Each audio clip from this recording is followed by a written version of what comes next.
Every fall, Sarah bought the appropriate school books, and he would lock himself in the trailer to study zealously in the belief that algebra and grammar represented his only hope of one day joining the real world. 12 years had gone by since the postcard from Nikolski. Noah was now 18. The time had come to leave the trailer. All he was waiting for to set his escape plan in motion were the results of his Manitoba Department of Education exams. Once he had secured his grade 12 diploma, he would be off to university. He was far less concerned with choosing his field of study than with the location of the university itself. It was out of the question for him to take up residence in Winnipeg or Saskatoon. Noah wanted to climb out of the glove compartment and vault over the horizon. But which horizon exactly? South. The United States did not interest him. North. Not a viable option so long as there were no plans to open Central University in Baffin Island. West. The West was riddled with holes, as transparent and greasy as the road maps in the glove compartment. West was his father, that far-off and mysterious man who lived with an Aleutian tribe on an island lost in the Bering Sea, who ate raw salmon and heated his yurt with dried sheep turds, not the most edifying father figure to look up to. So Noah would go east. So I'm whetting your appetites, I can see. Okay. This is the second passage. Where do old IBMs go to die?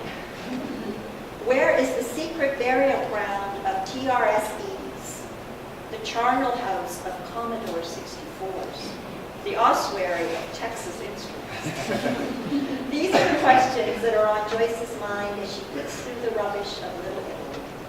So far, she has salvaged a host of useful items. A radio, a fan, a work stool, vinyl records. But as far as computers go, her only buy has been an ancient charred Atari. And yet people must somehow get rid of their old, obsolescent computers. Behind St. Hubert Plaza, she comes upon a collie ransacking the bottom of a trash container. His head dives down, bobs up, dives again, while his flashlight sporadically illuminates the surrounding walls. Joyce approaches, coughing a little to make her presence known. The man lifts his head out of the container. He looks like a mad scientist. 50-ish, round glasses, a small white beard, and a scar shaped like a Mobius strip under his left eye. Is the fishing good? Joyce asks, with a look of innocence. Not bad at all. I've located a show of Italian footwear. Anything else? What are you after? Computers. Fishing for the big one, he says with a whistle of approval. This isn't the right area to get a bite. The best place for computer equipment is in the business district. The stock exchange, IBM, Place Bonaventure. Get the picture? Not really, I'm new to Montreal. Give me a second. The man scribbles some directions on the back of the business card. Here, and watch out for the security phones. She examines the card. On the front she reads, Thomas St. Laurent, PhD, Department of Anthropology. On the back is a tiny treasure map of streets, alleys, underground parking lots, and metro stations. Joyce smiles. The time is 1:45 and she does not feel the least bit sleepy anymore.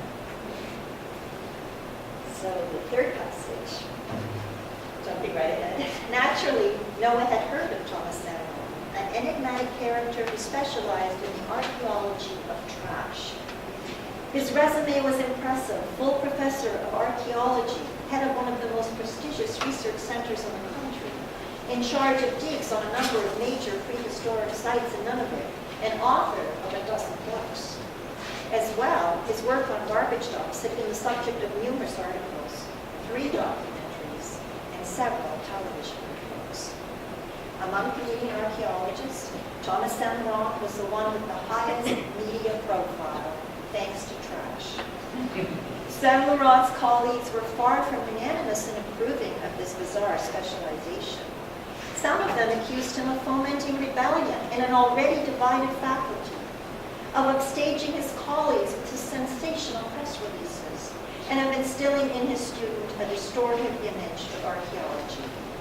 St. Laurent himself could not care less. He continued to frequent the dumps and alleyways, to write articles on post-industrial archaeology, and to train the next generation of researchers. The course that Noah signed up for, Order and Disorder, a new reading of sedentarism, began with two key principles. One, everything is garbage.